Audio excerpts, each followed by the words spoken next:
La collaboration famille-école-communauté. La famille, l'école et la communauté sont les trois sphères importantes dans la vie d'un enfant. Meilleure sera la collaboration entre ces trois sphères, plus les chances de réussite du jeune seront grandes. La communication entre l'école et les parents. L'agenda. L'un des outils de communication que vous devez connaître est l'agenda scolaire de votre enfant.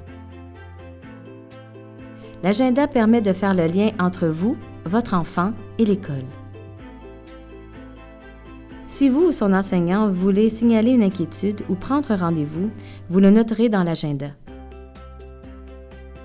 C'est aussi un outil que vous utiliserez pour faire le suivi des devoirs et des leçons de votre enfant. Les enseignants utilisent beaucoup l'agenda et demandent qu'il soit consulté tous les soirs par les parents. Dans l'agenda, on retrouve souvent le code de vie, c'est-à-dire les règlements à respecter à l'école. Vous devez lire et signer ce code de vie avec votre enfant. La ponctualité est par exemple exigée. Des sanctions sont prévues si un élève ne respecte pas le code de vie. Il ne faut pas oublier non plus que le calendrier scolaire compte 180 jours d'école pour les élèves et que la présence en classe est obligatoire jusqu'à l'âge de 16 ans. Il existe cependant certaines exceptions à cette règle, comme lorsque votre enfant est malade, par exemple. Il doit alors rester à la maison. Dans l'agenda scolaire, vous trouverez souvent des informations importantes à connaître, comme le numéro de téléphone de l'école, du service de garde, de la commission scolaire ou encore d'organismes communautaires du quartier.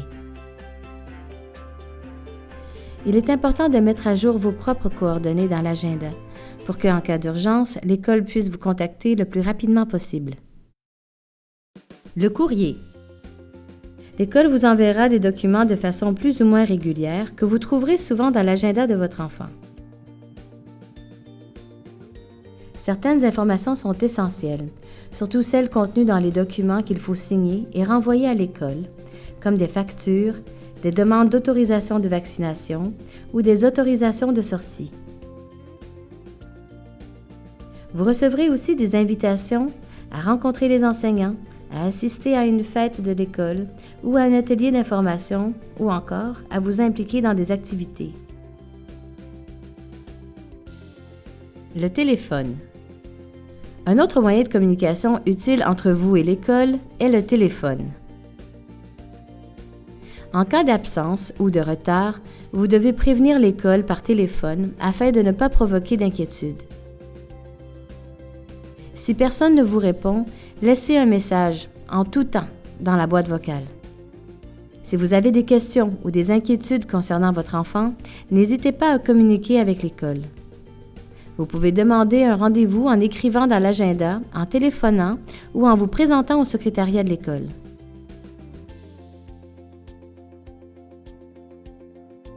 Le personnel scolaire. Vous trouverez souvent une liste des membres du personnel scolaire, qu'on appelle l'équipe école, dans l'agenda. Vous constaterez qu'il y a beaucoup de personnes qui travaillent dans une école.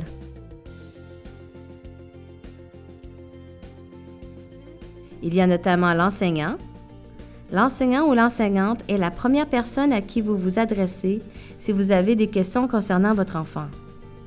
Les questions peuvent se rapporter à ses apprentissages, à son intégration, à ses devoirs, à ses difficultés. La secrétaire ou la réceptionniste.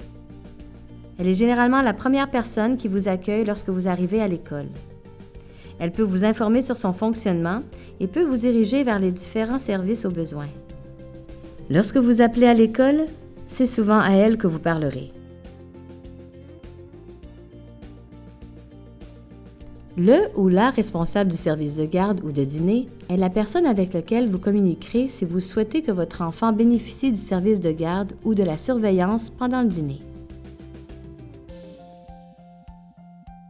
La direction de l'école est responsable de l'établissement. Si vous rencontrez une difficulté particulière et que vous avez déjà rencontré l'enseignant, vous pourriez être dirigé vers le directeur ou la directrice ou parfois l'un de ses adjoints ou l'une de ses adjointes. Effectivement, dans les écoles secondaires, c'est souvent la direction adjointe qui fait le suivi des élèves et rencontre les parents lorsque c'est nécessaire. Dans les écoles primaires ou les écoles secondaires avec classe d'accueil, le directeur adjoint est souvent responsable de ce service.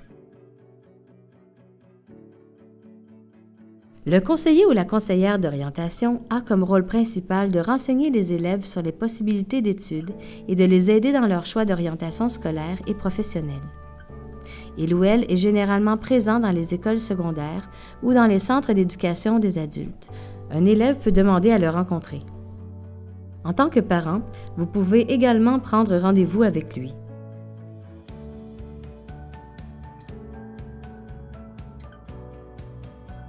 L'orthopédagogue évalue les élèves qui ont des difficultés dans leurs apprentissages. Il ou elle aide ses élèves en petits groupes ou individuellement à surmonter ces difficultés. Il existe plusieurs autres personnes qui travaillent en milieu scolaire et qui participent à l'éducation de votre enfant. Vous entendrez peut-être parler d'orthophonistes, de psychologues, de psychoéducateurs, de techniciens en éducation spécialisée ou d'animateurs de vie spirituelle et d'engagement communautaire.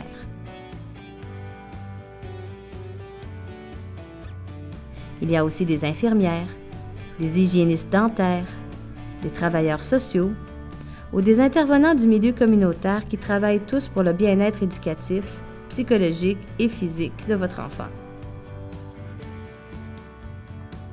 Accompagnez ses enfants. Les devoirs. Votre enfant aura des devoirs à faire à la maison.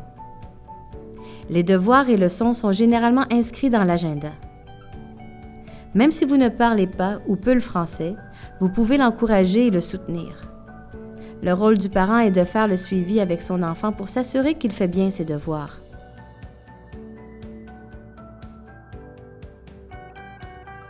Il est conseillé dans la mesure du possible de prévoir un endroit qui permettra à votre enfant d'étudier sans être dérangé et de définir une période durant laquelle il étudiera ses leçons et fera ses devoirs. Les enseignants sont aussi disponibles pour répondre aux interrogations des élèves. Votre enfant pourra toujours rencontrer son enseignant et lui demander des précisions sur les choses qu'il n'aurait pas comprises. Des services de soutien aux apprentissages scolaires existent dans la plupart des quartiers et dans certaines écoles. Dans plusieurs quartiers, on retrouve un service qui se nomme « Aide aux devoirs » et qui est généralement donné après l'école.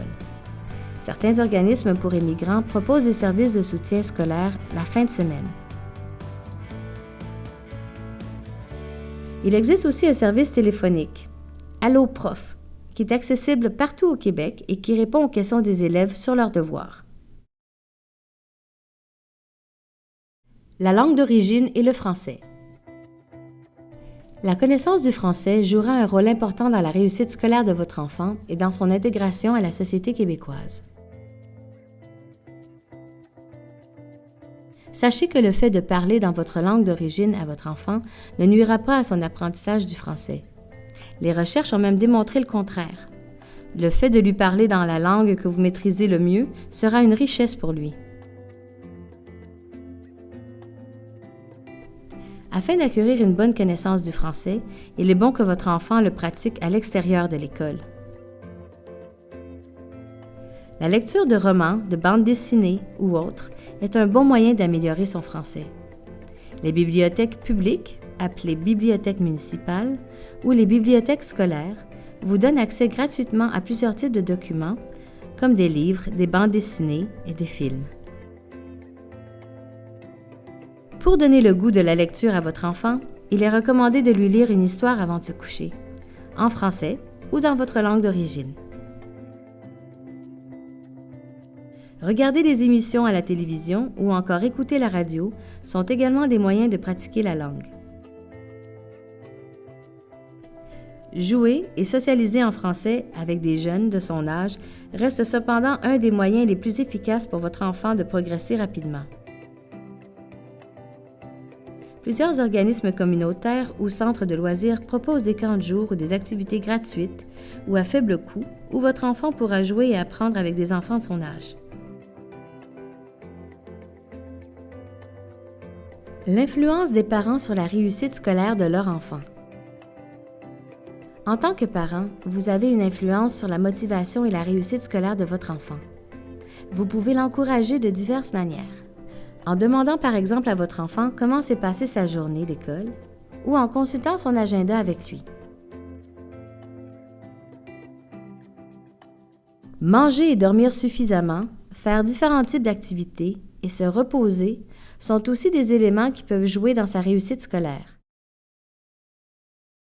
Apprendre une nouvelle langue, s'adapter à un nouvel environnement et acquérir de nouvelles connaissances, c'est très exigeant. Déjeuner le matin et bien dîner le midi permet d'avoir l'énergie pour étudier. Il est aussi important de savoir faire une pause quand c'est nécessaire et de savoir accorder des vacances à votre enfant. Prendre l'habitude de se coucher tôt est aussi primordial pour qu'il puisse reprendre des forces et être en forme pour le lendemain. Favoriser la pratique d'activités physiques et variées peut également avoir un impact positif sur la persévérance scolaire.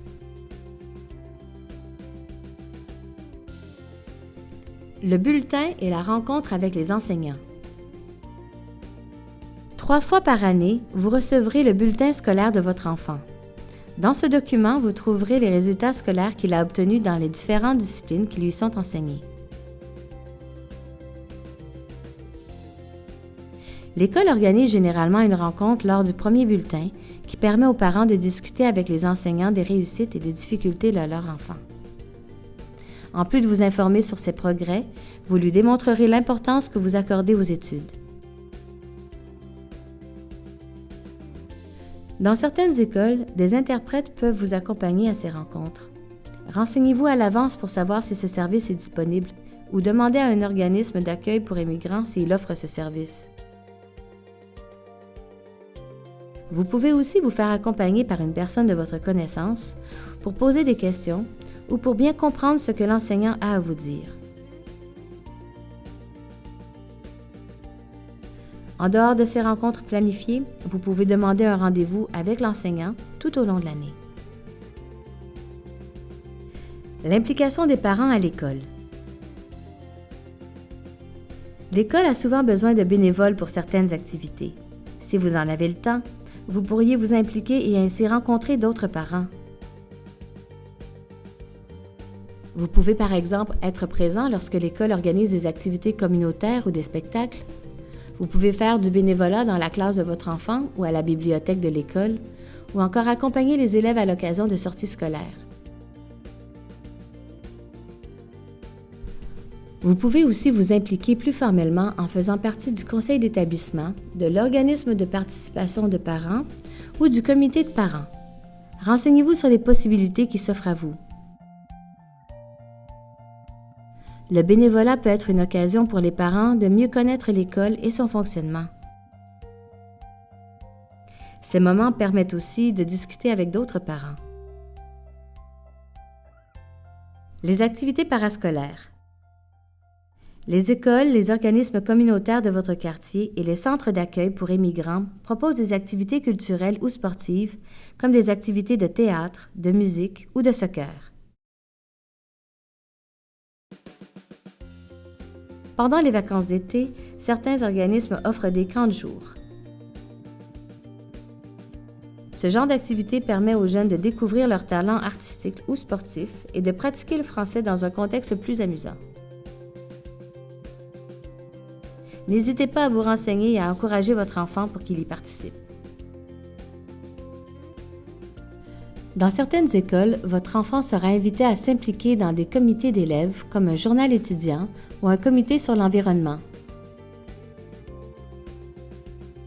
La plupart des écoles secondaires ont un comité d'élèves qui organise certaines activités de l'école. Les organismes et les ressources communautaires. Les organismes et les ressources dans votre quartier. Dans votre quartier ou dans votre région, il existe différents organismes qui peuvent vous aider à vous intégrer dans votre communauté. Il y a les organismes communautaires, le CLSC, C3S, les bibliothèques et les écoles. Dans certaines villes, il y a aussi des centres de loisirs et de sport et des maisons de la culture. Les services peuvent s'adresser aux enfants et inclure de l'aide aux devoirs ou encore des activités de loisirs et de sport comme un cours de natation ou un club de lecture. Ces ressources peuvent également s'adresser aux parents ou à l'ensemble de la famille. Plusieurs associations existent pour que les parents se rencontrent, s'informent ou s'engagent dans leur milieu. Renseignez-vous auprès de l'école de votre enfant ou des organismes en immigration de votre région. Les organismes d'accueil, d'intégration et de rapprochement interculturel. Les organismes communautaires au service des personnes immigrantes et réfugiées peuvent vous aider dans vos démarches d'installation et dans votre intégration. Ces organismes offrent différents services comme l'aide à la recherche de logement, des cours de francisation ou l'organisation d'activités communautaires qui vous permettent de rencontrer d'autres personnes et d'élargir votre réseau. Dans certaines écoles ou commissions scolaires, il existe des intervenants dont le rôle est d'informer et d'accueillir les parents et de faciliter les communications entre l'école, la famille et la communauté. Les tâches exactes de ces personnes et leurs titres varient selon l'école et la région, mais elles sont souvent nommées ICSI, ICS, agents de liaison, de milieu ou accompagnateurs. Ces personnes peuvent par exemple vous aider lors de l'inscription de votre enfant à l'école, vous faire connaître des ressources dans votre quartier ou organiser des rencontres pour informer les parents. Elles sont là pour vous. N'hésitez donc pas à communiquer avec elles. Ceci conclut notre module sur la communication famille-école-communauté. Nous vous invitons à consulter nos 3 autres modules sur le système scolaire québécois.